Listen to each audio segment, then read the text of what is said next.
mais en tout cas en France, c'est bien d'avoir fait des études d'ingénieur, ou en tout cas avoir fait des études assez poussées en maths, par exemple. Donc c'est beaucoup demandé ça en ce moment, les matheux pour développer des stratégies, développer des algorithmes en fait finalement, et faire du coding, enfin coder des algorithmes, ce genre de choses. Donc voilà, si vous êtes ingénieur déjà c'est pas mal, mais bien sûr ça suffit pas. C'est bien d'avoir une formation donc ingénieur couplée à un master ou quelque chose qui est lié à la finance bien sûr, ou à l'économie. Donc si vous avez les deux c'est encore mieux. Maintenant si vous avez fait bien sûr seulement entre guillemets une école de commerce, ça suffirait aussi.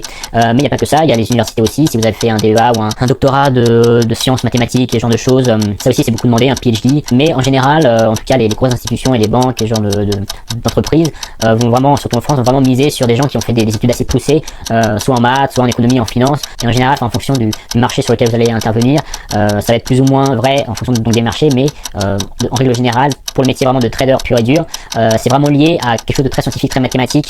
Donc ils aiment beaucoup ça. Maintenant, ça veut pas dire que les autres seront nuls ou quoi, mais là c'est juste une question de recrutement.